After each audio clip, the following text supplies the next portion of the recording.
He only wanted a contract. She only wanted to save her family. Neither of them could have possibly imagined that this cold, calculated agreement would irrevocably alter the blueprints of their lives.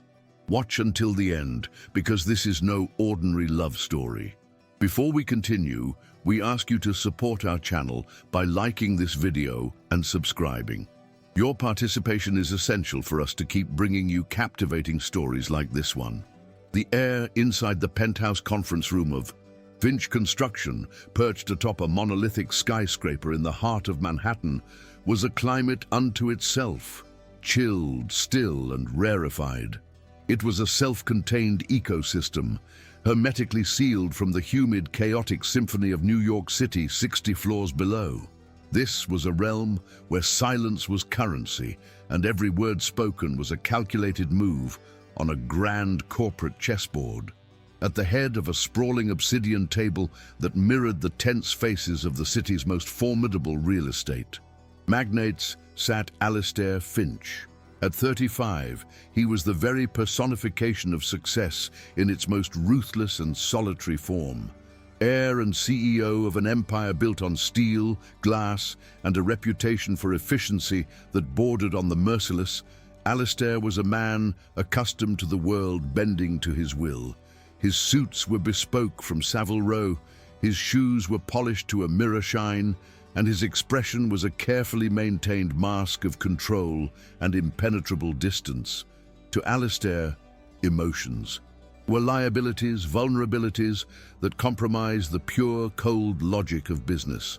Human relationships, for the most part, were transactions with clearly defined objectives and exit strategies. Yet behind this facade of unshakable power, Alastair Finch's meticulously orchestrated life was about to collide with an obstacle that neither his fortune nor his influence could simply bulldoze. The recent death of his grandfather, the patriarch and founder of the company, had unearthed a bizarre and archaic clause in his last will and testament. For Alastair to assume total, unrestricted control of his inheritance and the chairmanship of the board, he was required within a period of 6 months to demonstrate the establishment of a stable and morally sound family home. It was an antiquated euphemism for the one thing Alastair neither possessed nor desired: a wife. The news landed like a grenade in his life of perfect order, a demand he found preposterous, the posthumous whim of an old man who had never understood his singular dedication to the business. But the inheritance was too vast, the power at stake too critical to be dismissed. And so, with the same cold pragmatism with which he analyzed a zoning variance or a hostile takeover, Alastair decided that if he needed a wife, he would acquire one in the most efficient, least complicated manner possible, through a contract. Miles away from the sterile luxury of Midtown Manhattan, in a vibrant, working-class corner of Brooklyn, where the historic brownstones stood with a weary pride, Eleanor Vance's life was unfolding in a palette of much rawer, more urgent colors. At 23, she was the silent, steady pillar of her small, fractured family. The daughter of a former site foreman for Finch Construction, a loyal, hard-working man who had died on the job a few years prior, she had found herself, overnight, the sole guardian of her 2 younger siblings, the twins Leo and Sophie, after their mother succumbed to a sudden illness a year later. The house they lived in, the very same one in which she had been born and raised, was on the brink of foreclosure, drowning in a tide of medical debts and mortgage arrears that rose higher with each passing day. The salary she earned as an assistant in a small, independent bookstore in their neighborhood, while honestly earned, barely covered their essential needs. The specter of eviction was a constant, haunting presence in her sleepless nights. Eleanor was a young woman, of quiet beauty and a sharp intellect she herself didn't fully recognize, a soul with dreams of art history and ancient libraries, forced by circumstance to become a reluctant pragmatist. It was against this backdrop of imminent desperation that the 2 disparate worlds of Alastair Finch and Eleanor Vance were destined to collide. Alastair's lawyer, A shrewd man named Mr. Davies, with a prodigious memory for personnel files, recalled the elder Vance, the foreman who had served the company so faithfully. He also recalled the man's eldest daughter, a young woman who, according to his notes, was discreet, honorable, and above all, desperately in need. The proposal was made with surgical precision in the cold, impersonal setting of the law firm's offices. Alistair Finch, in person, presented Eleanor with the terms of the agreement that would change her life. He required a wife of convenience for a minimum period of 2 years to secure his inheritance. In return, he would settle all of her family's debts, secure the deed to their house, and provide a generous monthly stipend that would allow her to care for her siblings with dignity and perhaps even resume the college education she had been forced to abandon. The marriage would be a business arrangement, simple, cold, and, he stressed, entirely devoid of any expectation of affection or emotional entanglement. Eleanor listened to every word, her heart hammering against her ribs, a maelstrom of disbelief, humiliation, and an almost unbearable temptation swirling within her. The thought of marrying a complete stranger, of selling her independence for financial security, violated every principle she held dear. But then she pictured Leo and Sophie's frightened faces at the prospect of losing the only home they had ever known, and the immense weight of her responsibility crushed her pride. She looked up at Alistair, at those icy blue eyes that regarded her with the same impersonal analysis he might give a balance sheet, and she gathered every ounce of strength she possessed. "I accept, Mr. Finch," she said, her voice surprisingly steady, though her soul felt as if it was splintering into 1,000 pieces. Alistair, relieved to have his problem resolved with such efficiency, simply nodded, pushing the contract across the vast mahogany desk. "The terms are clear, Miss Vance," he stated, his voice a deep, unwavering baritone. "We will be married in a civil ceremony next week. You will move into my penthouse. You will have housing, financial support, and the stability you require for your family. In return, I expect absolute discretion and a convincing performance as my wife at social and corporate functions when required." "I do not," he paused, letting the words hang in the air with chilling finality. "I do not require, and I want to make this perfectly clear, any form of emotional involvement. We are business partners in a mutually beneficial arrangement, nothing more." A cold shiver traced its way down Eleanor's spine, but she held his gaze. "Understood, Mr. Finch. You can rest assured. I expect absolutely nothing from you except the fulfillment of your side of the contract." The wedding ceremony was a faithful reflection of the agreement that bound them, a cold, swift, and sterile affair, utterly devoid of celebration or sentiment. It took place on a grey Tuesday morning at the New York City Marriage Bureau, an impersonal place with beige walls and the faint smell of old paper and bureaucratic procedure. There were no flowers, no music, no guests, save for 2 anonymous witnesses provided by Mr. Davies. Eleanor wore a simple cream-colored dress, the only one she owned that felt even remotely appropriate. Her dark hair was pulled back in a simple knot, revealing the delicate line of her neck. Alistair, for his part, wore one of his impeccable charcoal grey suits, his expression as neutral and controlled, as if he were signing off on a new materials supplier. Before the city clerk, who recited the legal jargon with a practiced monotony, they were just 2 serious faces, 2 signatures on a document that would alter their lives forever, but which to them felt devoid of any real meaning. And yet, in the precise moment they signed the papers that declared them husband and wife, Alistair, on an impulse he couldn't begin to comprehend, glanced at Eleanor. Something in her expression unsettled him. It wasn't fear or nervousness or even regret. It was a desolate calm, a resignation so profound it seemed to border on an infinite sadness. Her eyes, a warm and expressive hazel, seemed distant, as if her soul were miles away from that cold, fluorescent-lit room. For the briefest fraction of a second, He felt a pang of something akin to guilt, a discomfort at having dragged this young woman into his world of artifice and convenience. He swiftly suppressed it, chalking it up to the stress of the situation. She knew what she was getting into. This is a good deal for her as well, he told himself, his pragmatic logic wrestling his fleeting emotions back into submission. The clerk pronounced them married. The silence that followed was more telling than any applause could have been. They did not kiss. They merely shook hands, a formal, awkward gesture like two partners who had just closed a significant but joyless deal. The celebratory dinner that evening, in Alistair's starkly luxurious minimalist penthouse, was even more excruciating than the ceremony. The table was set with impeccable elegance.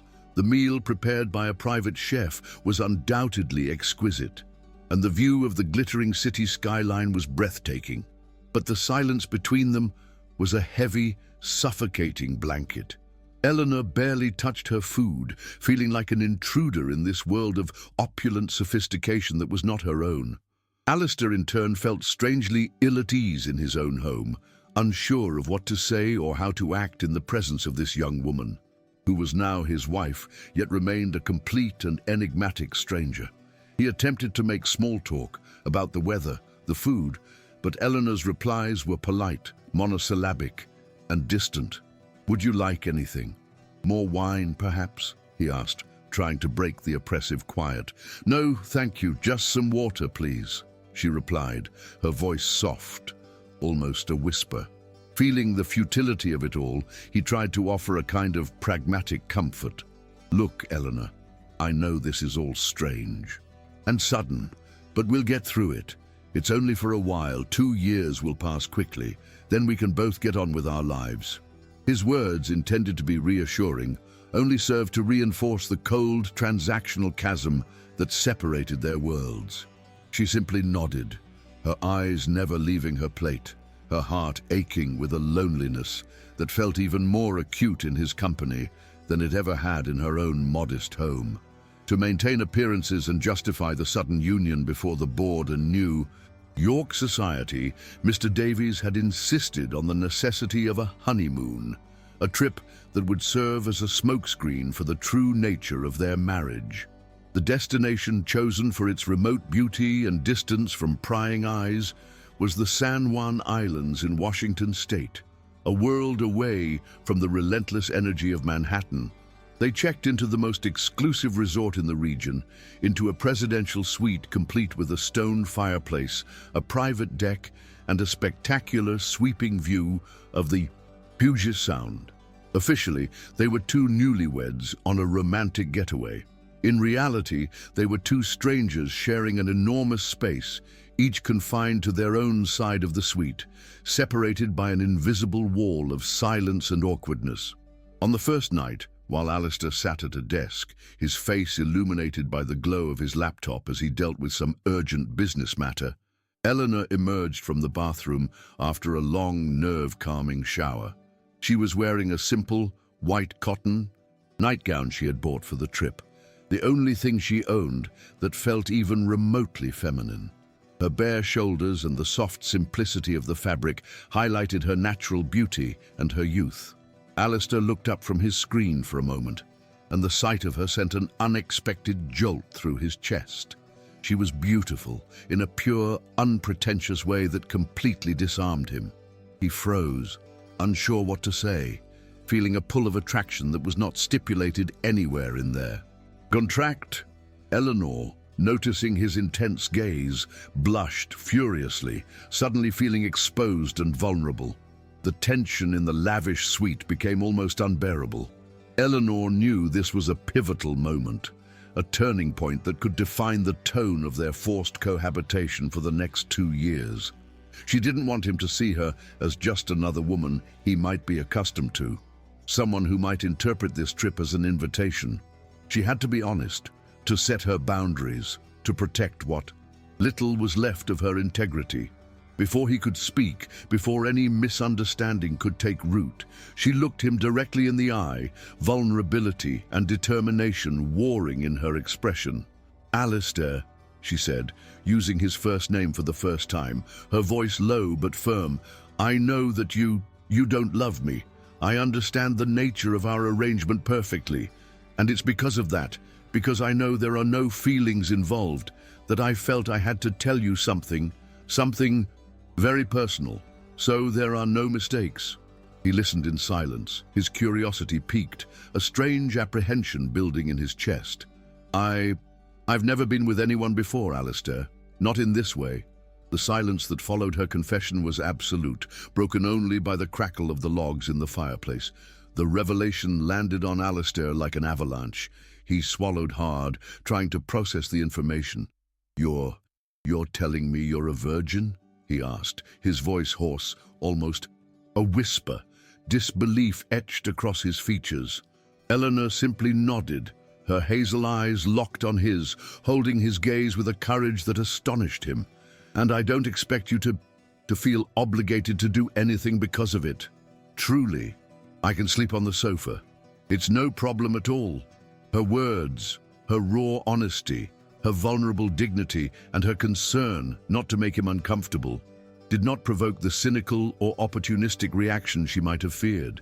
Instead, they awoke something within. Him he thought was long dead, an instinct to protect and a profound, staggering and entirely unexpected sense of respect. That night, Alistair Finch did not sleep. Her confession had shattered the cold, predictable framework of their contract, leaving him adrift in the unfamiliar territory of a genuine human emotion.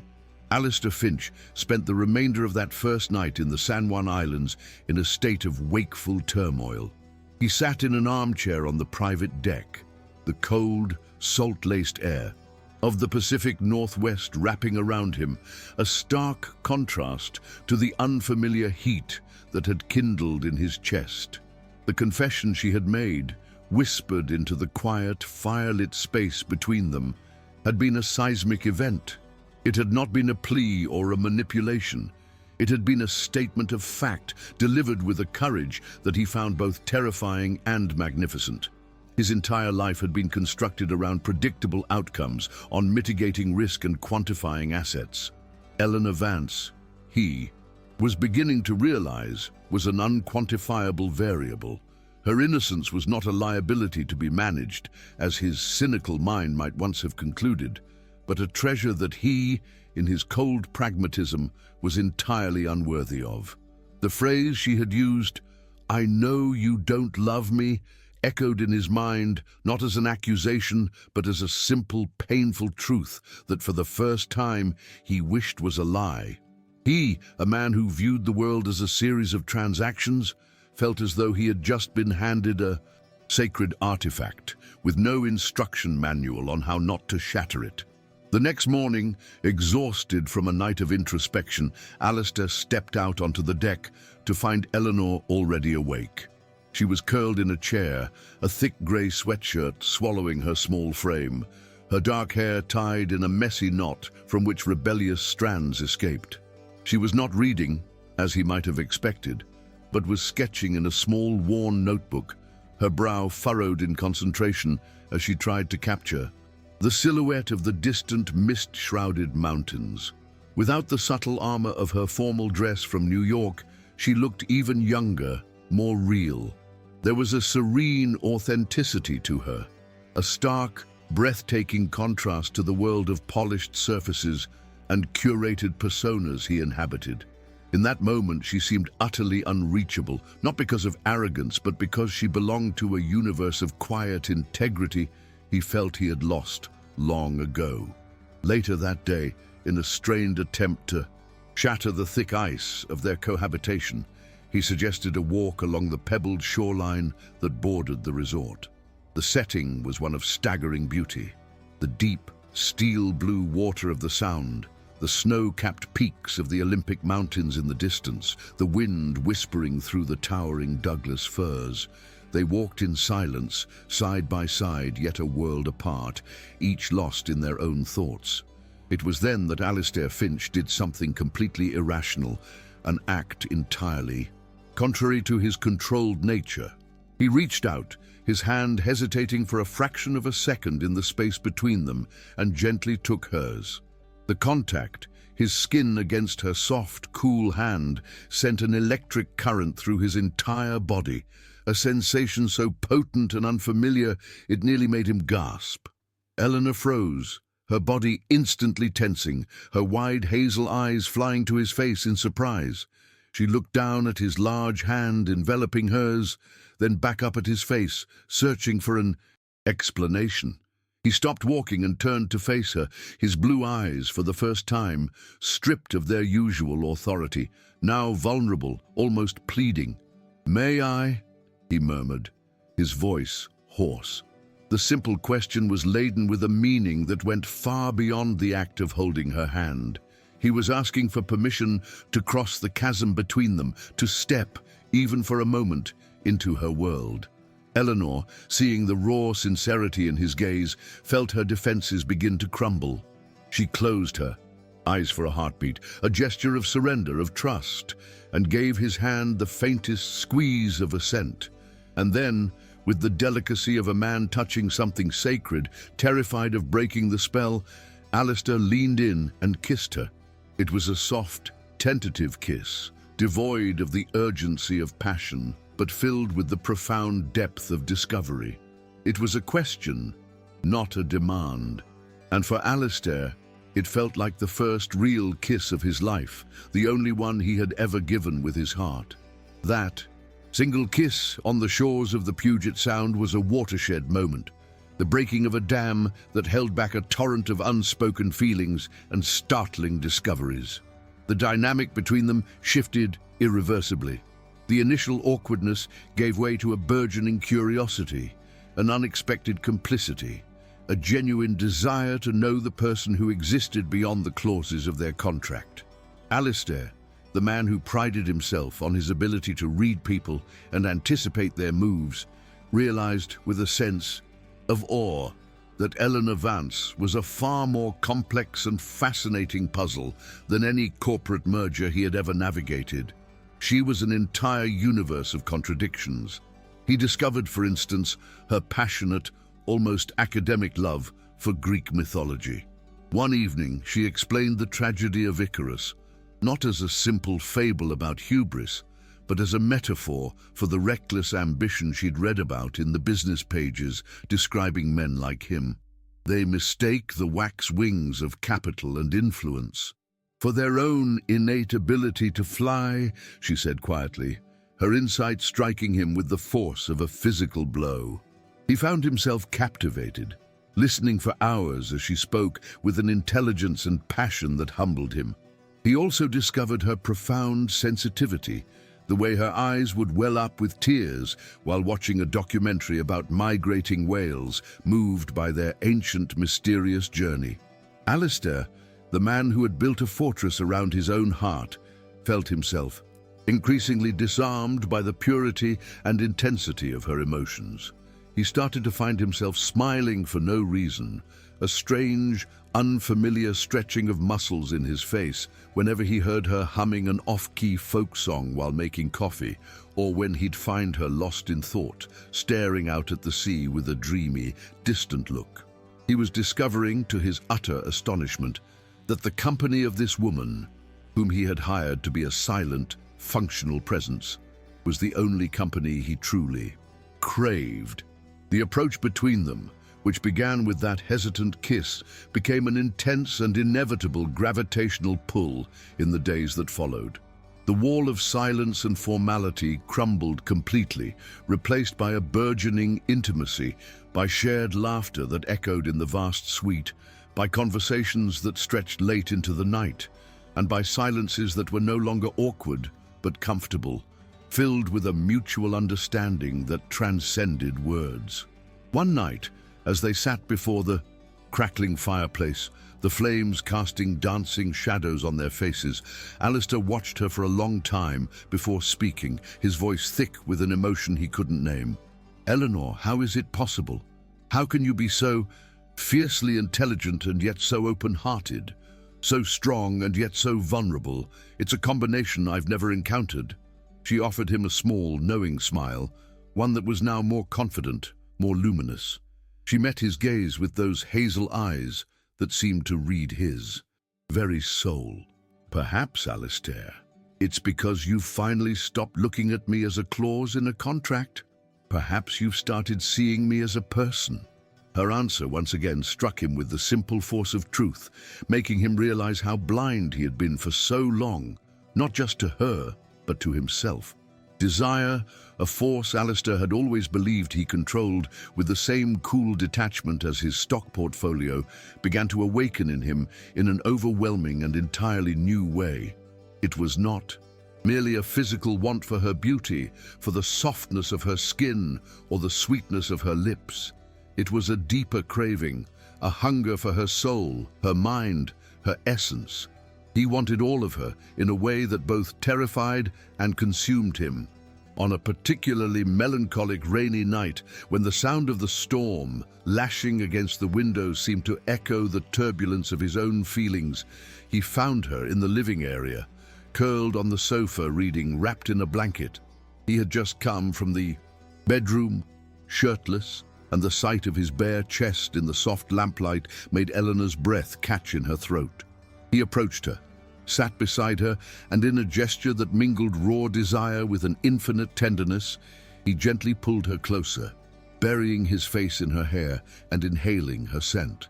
"You unravel me, Eleanor," he whispered, his voice ragged, his lips brushing against the sensitive skin of her neck.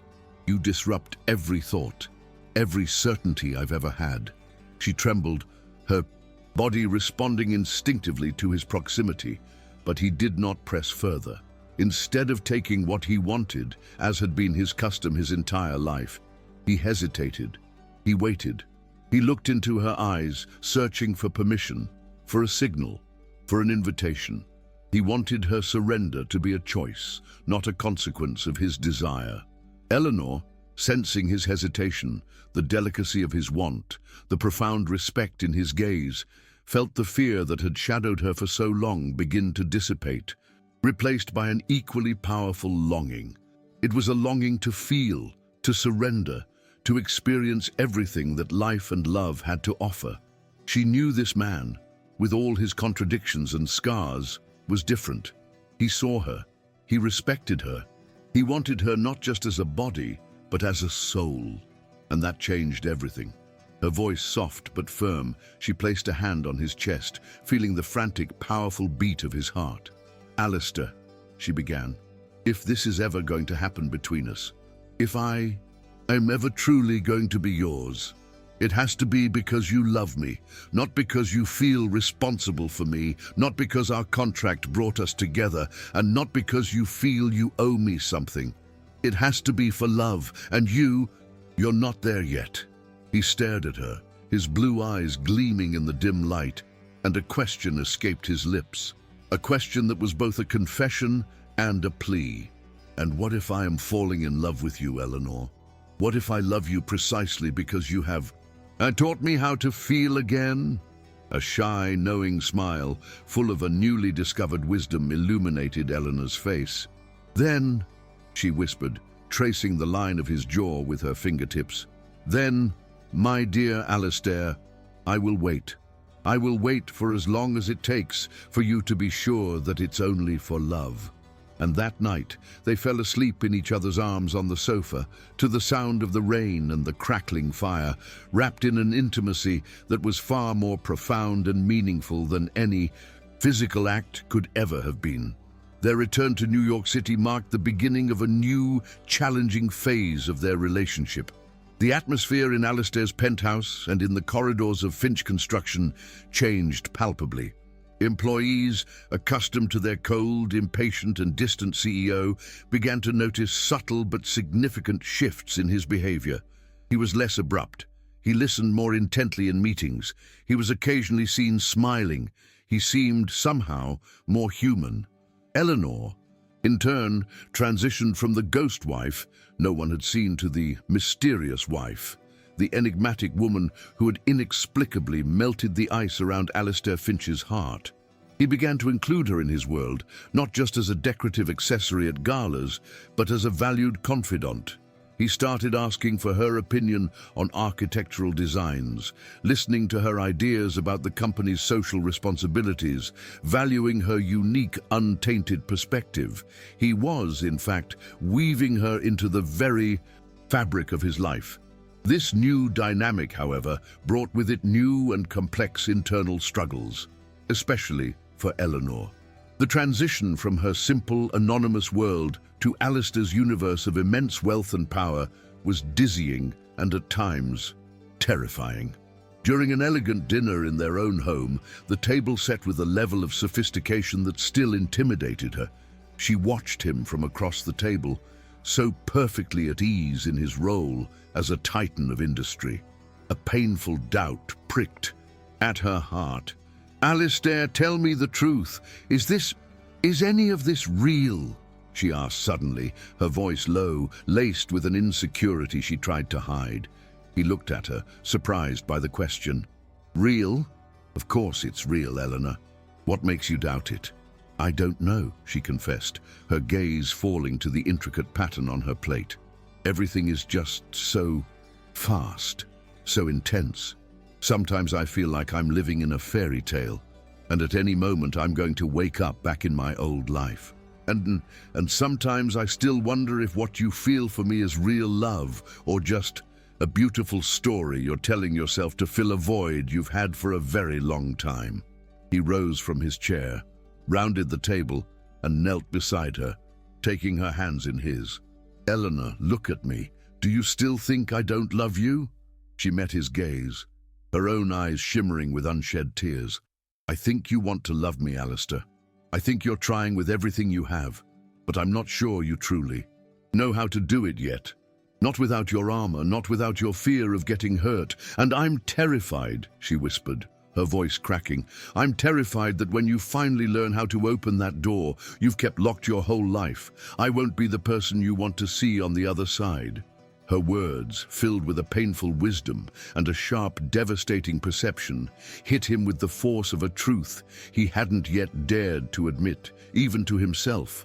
And in that moment, he knew their fragile bubble, built on the shores of the Pacific, was about to face the harshest realities of the world he had created. The fragile bubble of happiness and rediscovery that Alistair and Eleanor had carefully constructed was about to be burst by the cold, unforgiving reality of contracts and consequences. Mr. Davies, the family lawyer who had served the Finch dynasty for decades, discovered the true nature of his client's marriage through a careless comment made by a clerk at the marriage bureau. Alarmed by the potentially catastrophic legal ramifications, he summoned Alistair for an emergency meeting at his austere downtown office. "Alistair, I must be direct," the old lawyer began, his face graver than Alistair had ever seen it. "I have discovered that your marriage to Miss Vance was, in fact, a contract, an arrangement of convenience to satisfy the clause in your grandfather's will. Is this correct?" Alistair, blindsided, hesitated for only a moment. There was no point in denying it. He confirmed the lawyer's suspicion with a curt nod. Mr. Davies let out a heavy, weary sigh. "My boy, you have no idea the magnitude of the problem you have created. This marriage, being a contract with financial considerations, could be legally deemed a fraudulent act, a simulation of a juridical act. This would completely invalidate your adherence to the testamentary clause. If this comes to light, if another distant heir or a disgruntled board member discovers this and decides to contest you could lose everything, Alistair. Control of the company, the chairmanship, the bulk of your grandfather's estate. Everything you and your father worked for your entire lives could be washed away." The lawyer's words fell on Alistair like a ton of wet concrete. He felt the floor drop out from under him. The fear of losing his empire, his identity, everything he had ever known was paralyzing. But then, through the rising panic, a far more terrifying thought pierced the haze. The thought of losing Eleanor, of dragging her into the center of this sordid scandal, of watching her name and her honor be smeared through the mud of tabloid headlines and court proceedings.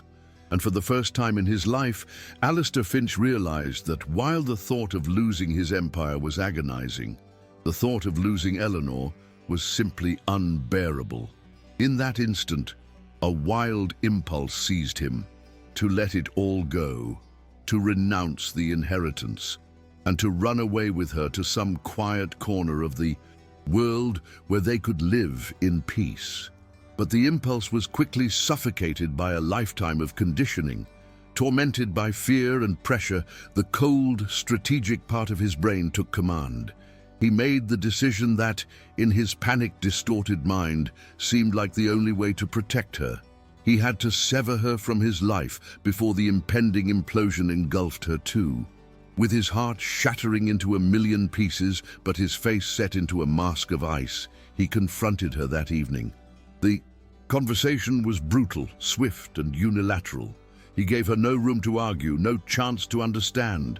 He simply delivered his verdict as if he were terminating a business deal that was no longer profitable. "Eleanor, it's over," he said, his voice devoid of all emotion, his eyes fixed on a point on the wall just past her shoulder. "This arrangement of ours, it can no longer continue. I need you to leave this house, to go back to your life. The financial terms of our agreement will be honored." "Of course. In fact, I will increase the amount to ensure that you and your siblings are secure for many years." She stared at him, stunned, unable to process his words. "What? But why, Alistair? What did I do wrong?" "You've done nothing wrong. I'm the one who was wrong. This world, this life, it's not for you. You deserve a real life, a real love story, not a cheap legal drama and an imminent scandal. I'm doing this to protect you." His words, intended perhaps to sound noble, struck her as the cruelest form of rejection. Tears sprang to her eyes, but they were tears of fury and profound disappointment, not just sorrow. "Protect me? You're not protecting me, Alistair. You're dismissing me just like you dismiss everything and everyone that becomes inconvenient. You're scared, and you're using protection as an excuse to run away. Don't you see? You still don't understand anything. I never wanted your protection or your money. I just wanted to be yours, truly yours, without clauses, without contracts, without fear." But he remained resolute, the mask of ice impenetrable. The next morning, Eleanor Vance walked out of the opulent Manhattan penthouse, carrying only her clothes, her books, and a shattered heart. The weeks that followed Eleanor's departure were, for Alistair Finch, a descent into a private hell of solitude and a regret so corrosive it consumed him day and night. He fell apart. The facade of the ruthless, controlled CEO cracked and then crumbled, revealing a broken, lost man, devoid of purpose. He reverted to the cold, distant man he had once been, but now his coldness was not a shield. It was the symptom of an inner death. He spent his days locked in his office and his nights rattling around the vast, empty penthouse, where Eleanor's absence was a screaming physical presence in every silent corner. He couldn't focus on work. The numbers on the spreadsheets blurred into meaningless squiggles. The ambitious project seemed hollow and vain. His employees feared him more than ever, not for his arrogance, but for his ghostly silence, his haunted gaze, his aura of utter desolation. In the darkest hours of the night, he would reread the text messages they had exchanged, look at the photos he had secretly taken of her in the islands, and he would weep. A silent, bitter, racking cry of a man who had held happiness in his hands and had let it slip through his fingers out of sheer cowardice. He realized with agonizing clarity that the threat of losing his inheritance was nothing compared to the real, visceral pain of having lost the only woman he had ever truly loved, the only person who had ever truly seen him. Eleanor, meanwhile, returned to her old life, to the small brownstone in Brooklyn and the routine of caring for her siblings, but she was no longer the same person. The experience with Alistair, despite its painful ending, had transformed her. It had made her stronger, more aware of her own worth. She refused the extra money he tried to wire into her account. keeping only what their initial agreement had stipulated. Then, something unexpected began to happen. Nearly every day, a delivery would arrive at her door. Sometimes it was flowers, always peonies, her favorite, which she had mentioned once in passing, accompanied by short, poignant notes. "I miss you every second," one read. "The silence in this house is deafening without your laughter," said another. Other times it was books he knew she would love, rare editions of her favorite poets, architectural treatises on the ancient cities she dreamed of visiting, and with every delivery came a letter. Long, soul-bearing letters in which he opened his heart as never before, writing of his pain, his regret, his loneliness, and the immense, unshakable love he felt for her. He never asked her to come back. He simply shared his soul, hoping that one day she might find it in her heart to forgive him.